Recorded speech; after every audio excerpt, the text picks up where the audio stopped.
Hey everyone, Captain Colby here, DIY Tiny House Guy, and I am with Corey and her bus, the Plan C. And I figured I'd do a little video on how to use a tap and die set. So her mirror here had an issue, one of the bolts was broken off. So I am showing her how to, we removed the bolt already, and how to re-tap it so that we can put a new bolt inside of the hole. So what I did was I removed the old bolt. I am using a 5/16 18 tap. So you have to step down on the tap, so that's a 1/4 inch drill bit that you have to use to drill out the hole. So that's what I did now. And so basically what you do is you start the tap into the hole, and the key part about this is to not over tighten it. So what you'll do is you'll get it started until you start to feel a little bit of pressure, and then you're gonna just get it until it's a little bit tight, and then you need to back off. And what that does is it clears out the metal that it is carving out of the frame here from these grooves, so that it doesn't get jammed in there. So once you back it off about a half a turn, tighten it back up about another 1/4 turn until you get some good resistance, and then back it up. Now you can kind of hear that clicking sound, and that's the shards of metal that it's cutting through with these teeth. So I'm going to continue on with this. It's not a fast process at all. You got to kind of take your time. If you also have lubricant, anything WD-40, PV Blaster, I'm just using PV Blaster lubricant. It helps to spray that inside of there. So one, it clears out the shards of metal, but also it keeps your tip cool so it doesn't overheat and expand, which causes other issues. So I'm just going to go ahead and continue. I already did the top one. The top one took about 5 or 6 minutes to do it. Right there is a lot of pressure. Back it off. And you just go a little bit at a time, and eventually you'll get through it and it will spin right through. Harbor Freight, gotta love that stuff. So, I'll show you here on the top one how it went through. So it's not holding on that one. So this one I already went through. So I was able to spin it all the way in, get nice good threads on there.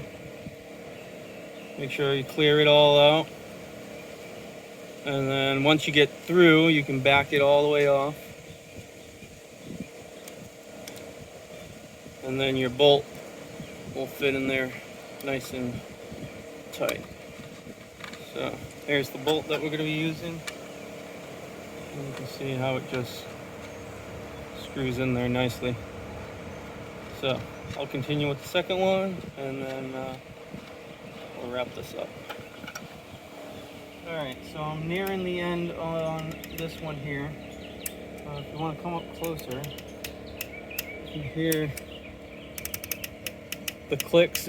I'm going about 3 or 4 clicks and then backing it off so I don't over strain it and over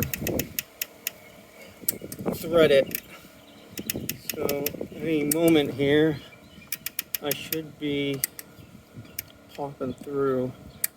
You can see that every time I do it, it turns a little bit more and more, and that's basically what you want to get. You don't want to do it too much, otherwise you'll break the tip and possibly get it stuck in there.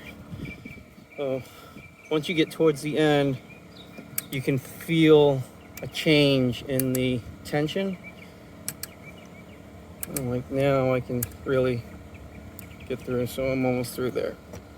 There. No more clicking. So what I'm going to do is screw that all the way in. I'm going to back it all the way out. And another thing I want to note too is when I get this out here, I'll be able to show you. See the little shards that are all in there? You want to make sure that you clean those out as you go. Simple, just blow it. Will work. And then once you're all the way through, Run it through one more time. Make sure you get all the shards out. This lovely Harbor Freight tool.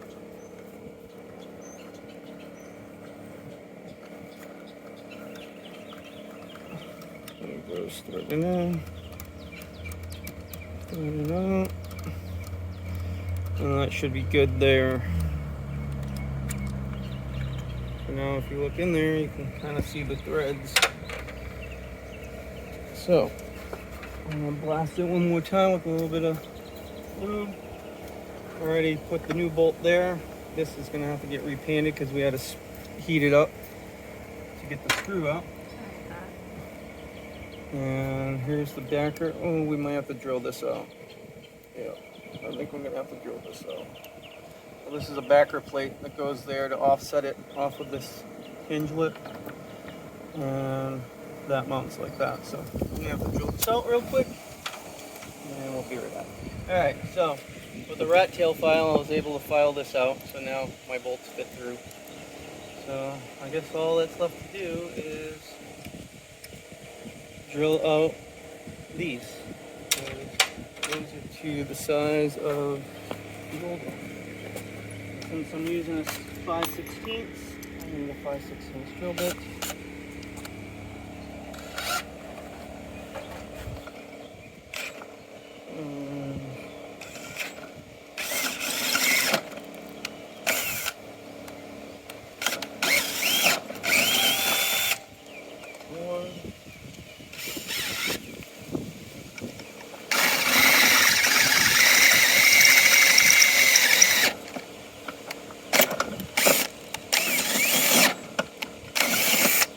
Two. Right down. Our bolts fit through. I'm just using a lock washer and a regular washer with the spacers. Hopefully, we're gonna need a longer bolt. This one's too short, unfortunately. So. Find another bolt. Well, I got the correct length screw and the washer and the lock nut. Just gonna put it through here, put it through the spacer, and tighten it into our hole that we tapped. I got the other one. Do the same thing. Stay hand tighten for now. And we'll take the socket. Let's tighten up the bottom one first. And then we'll go to the top. Kind of just do this evenly, I guess, so that it doesn't twist and want to bind. Go back to the bottom.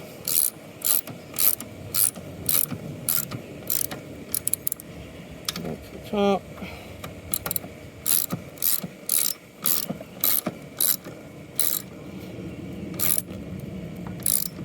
I can feel it getting nice and snug and those nice new teeth we made.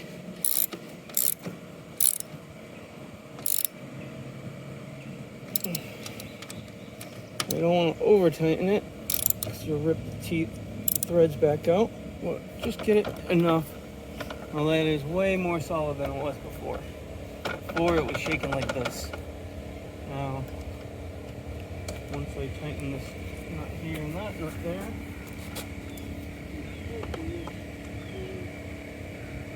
you know, 14, yeah.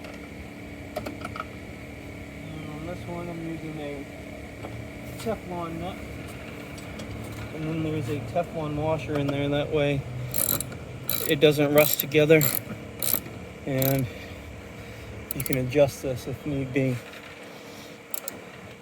Get that nice snug tight. Try to get that out. Ah, It's way better. way better.